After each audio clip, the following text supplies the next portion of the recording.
clip, you know, to quote a guy that, like I said, I feel very strongly about, said, human nature says, cut your winnings. Human nature says, I'm long at 6, I have an opportunity to sell 7s. Get me out! Okay? That's human nature. Human nature says, ride your losses. I'm long at 6. Should I sell those 5s? God, you know, I sell those 5s, I lose $312. What can I do with $312? Pays my rent. $312 pays my rent. I can't sell 5s. Sell it at 4. That's $625. I can't do that. That's right for 2 months. Sell it at 3. Jesus, now we're talking over $10 million. I can't possibly sell it at 3, okay? And you're stuck. Human nature says, ride those losses. Don't do it. When you're a good commodities trader, everything you do hurts. You're long at 6, and it hurts to be long because the market was up at 9. It was up at 9, and now it's down at even, and you're long. You're long at even, and it just broke 9 ticks, and it hurts. And that pit, listen to the pit. Everybody, his brother, and their clerks want to sell it at 1. People are right. The honest people, sell it at 1! Sell it at 1! Okay? And you're long at even. Well, until they get you out of the position, you're okay. And it hurts. It hurts to stay with it. And the first time somebody says, 1 for 10, oh, you can't wait to tear his face off and sell it to him. Okay? But if you fight human nature, and you do whatever Cliff says, you let that loss run. You let that win run, okay? Now it's 1 bid, you let it run. You don't want to, you want to sell it to, you've already spent the money. You've allocated the money in your Christmas fund and everything else. You said, I can pay Uncle Sam, that guy won't come around the house anymore. I can sell these 3s. Don't do it. You gotta fight it. If there's a reason to do it, but remember, you gotta have a reason for everything you do.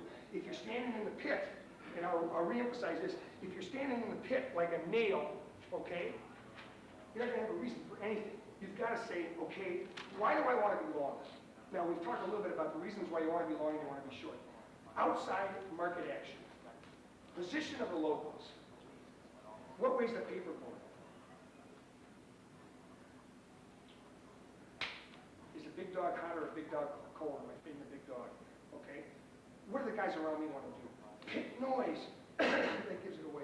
What's the pit noise? Keep all that stuff in mind. Okay. You got to have a reason for doing what you're doing. And again, to reemphasize, the name of this game is getting trades. You're not going to get trades unless they know you want to trade. Okay. And sometimes you have to have a crutch.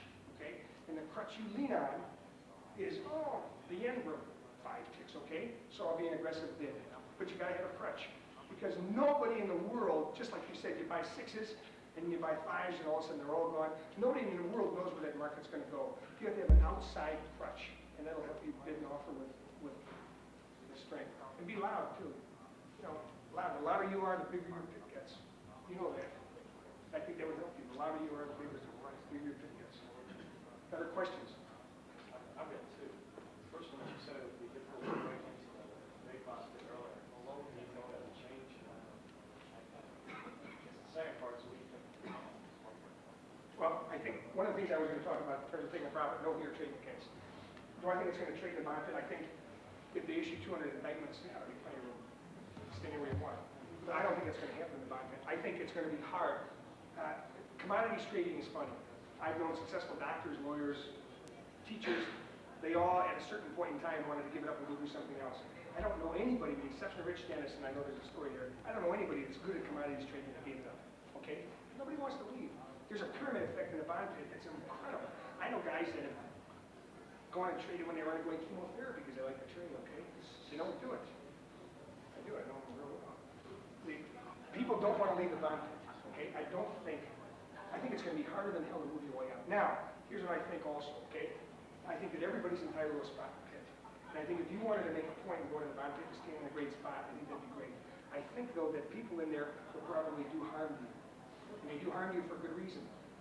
We talk about transition trading. You want to make money? You make money as a transition trader. Who gives you the opportunity to be a transition trader? Large locals and brokers, okay? Those are the guys that change the market. If a guy changes the market, that's the guy I'm going to make money with. And I tell you, it's true. You get a guy in there that changes the bid and changes the offer, that guy puts money in your pocket. And to a certain extent, you don't want to upset him. And I'm not saying you. To a certain extent, the other guys in the pit don't want somebody coming in that's a 2-lot trader standing where a 500-lot trader stands, because he's not going to give them a chance to be transition traders. He's not going to give them a chance. Here's another way to be a transition trader, okay? I'm a local one. I'm a big dog local, okay? And I'm standing there like this. Choose! Say 305! Okay? By 50, that doesn't happen. So, 700 people scream as he's saying Charlie. Sell it at 5! Okay, now that's legitimate, that's fair. You saw the big dog take the 5s, so they made it 5 sellers. If you're smart and quick, you got a chance to sell 5s because you saw the big dog buy 5s and you knew it was going 5 sellers. You want people like that. You want targets. You want targets around the pit with targets on their chest because you want to be able to trade. Do I think it's going to trade? No. It change. I don't think it's going to trade. I think it's going to be hard to get a good spot in it. I really do. I think, though, you have more opportunity now in other pits than you ever did before. Now, what do I think about the mid-am? I think anybody that makes money in the mid-am is either the luckiest dog that ever lived, or a speculator, or on his way to becoming a speculator along the lines of Rich Dennis or Tommy Lewis. A mid-am is a hard place to learn. Now, I know from a financial standpoint, it's the easiest road. It's the easiest place for you to start out, but I'm telling you, it's hard. It's hard in there. Why is it hard in the mid-am? Who are you trading against, boys? Yeah, you're trading against your friends, right? Okay? Now, in the mid-am, to a certain extent, it's a zero-sum total game, okay? Unfortunately, I mean, if the locals are winning, then their locals losing. Mid-amers are trading against arbitrageurs. Now, are they trading, arbitrage guys, what are they trading against? Well, they're selling 7s in the mid-am when there are 500 offered at 7 in the bond pit, and in the opinion of the broker flashing information back to the desk, it's probably going to go 6 sellers. So that's when the mid-am broker says, oh, 22 at 7, okay? Or they're selling against cash. Now, if they're selling against cash, and they're doing it in the mid-am, they think it's such a great sale, they probably got the same offer, half the size in the bond pit, and they're just saying, see if you can give me 22 bonds sold. Try and do it at the mid-am or at the board, okay? Because whoever buys those 22 bonds is a mid-am, all right? You're trading against people in the mid-am that have a tough time losing.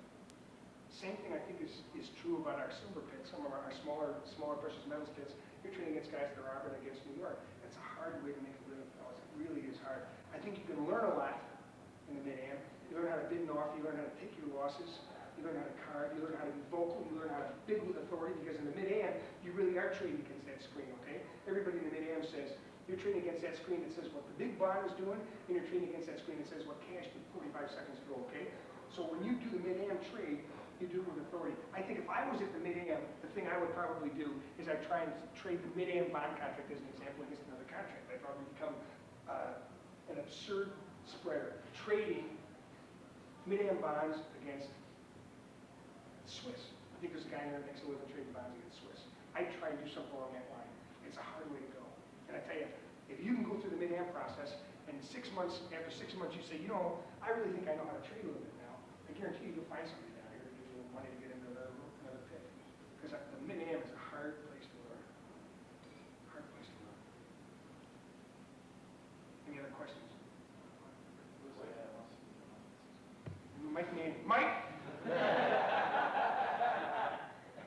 not here right now. He's a bad kind of coach. What did you do with the beans? Tell you, I had some pretty good success in the beans. I had 2 big months back to back, and I like to spread. But you know, in the bean pit, 100 lots is kind of a big deal, and a 200 lot is huge, and a million lots incredibly huge, okay? Well, when I was in there, it was a big deal. I mean, if I had 400 beans on, he's got 400 beans on, okay? 400 beans moves 2 cents, you lose $8,000. In bonds, if you go like this, and you trade big, you can lose $8,000. That cost you $8,000, okay? The dollars were different. The overall dollars were bigger in the financial room because the tick was $31.25. I was trading 500 bonds, so I was trading for $16,000 a tick. In the beans, if I traded 200 beans, which was a big number, okay? You're trading for $2,000 a tick. So if you had limited success in either pit, and I've always had limited success, my limited success was more profitable in the bonds than I was in the beans. Now, it gets me back to a point that I was going to talk about in terms of taking profits. Who's a better trader? The 1-lot trader that trades 100 a day and makes 30 ticks, or the 10-lot trader that trades 10 times a day and makes 30 ticks? Who's a better trader? The 1-lot trader, I think, is a better trader. I think the best, probably the best small trader in the world sitting in this room, okay? But if I had my wish, he wouldn't be a 1-lot trader.